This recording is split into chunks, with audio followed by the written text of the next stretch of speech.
What I don't hear is Greenland is it still under the Kingdom of Denmark in this framework deal?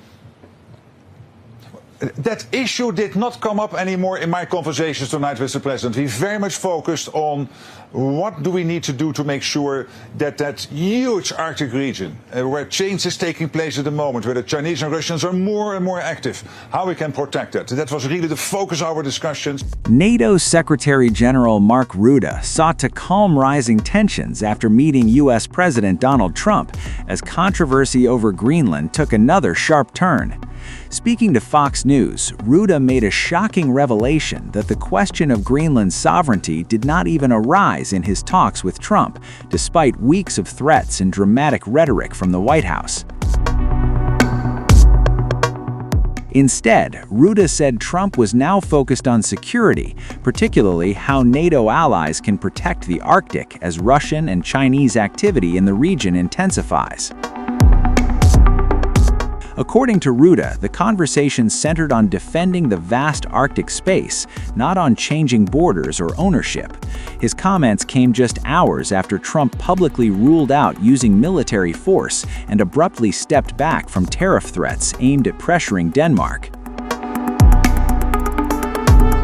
Well, I think tonight was a good night, and we have a good agreement to really start working on these issues. And that means that we both agreed, when you look at NATO and what NATO collectively can do to make sure that the whole Arctic region is safe, including Greenland, to work on that part. There's a lot of work to be done to make sure that we do basically everything needed on land, sea and air. To make sure that we protect that important part of the world and of NATO territory. And now today, this agreement on working collectively on this deal getting done on the Arctic region, I think we can really commend him for taking that leadership role. He is the leader of the free world. He is the leader of the most powerful nation on earth, the biggest ally in NATO. He is doing exactly what I hope he would do when he was re-elected, knowing him from his first term in office. Trump, however, painted a much bigger picture. After the meeting, he took to social media to announce what he called a framework of a future deal with respect to Greenland. Earlier, at the World Economic Forum in Davos, Trump had insisted he still wanted Greenland, including right, title, and ownership, even as he softened his tone and spoke of cooperation with allies. He later described the proposal as merely a concept of a deal, offering few concrete details. It's a deal that people jumped at. Really fantastic for the USA. Gets everything we wanted, including especially real national security and international security. How so? Can you give us some details, please? Well, the deal is going to be put out pretty soon. We will see. It's right now a little bit in progress, but pretty far along. It gets us everything we needed to get. Confused you. Say? What did Mark Rutte said? Well, he's a great leader. I think he's fantastic. He's Secretary-General. Was representing the other side, which is really us too, because we're a very important member of NATO. I've done a lot for NATO, and it's really nice. I mean, it's a deal that everybody's very happy with. Does it still include the United States having ownership of Greenland, like you've said you wanted? It's a long-term deal. It's the ultimate long-term deal, and I think it puts everybody in a really good position, especially as it pertains to security and minerals and everything else. How long is it, Mr. President? Spoken to other European leaders? What? Have you really spoken to other European leaders? Yes, I have. How long would the deal be, Mr. President? Infinite. Speak to Denmark! There is no time limit. It's forever. And how will you ratify the deal? It's signed forever. But you haven't signed anything yet, right? It's a deal that's forever. Will there be an effect anyway, Mr. President? No, Will there be an no effect? money. I mean, what happens is people are out there and they're working it right now. They're working the details of the deal, but it's what's called an infinite deal. It's forever. You talked about There's no time cap. You talked about being concerned, Mr. President, about Russia trying to come and take over Greenland. If you're worried that Putin would do something like that, why invite him to join your board of peace? because we want everybody. We want all nations. We want all nations where people have control, people have power. That way we're never going to have a problem. This is the greatest board ever assembled. And everybody wants to be on it.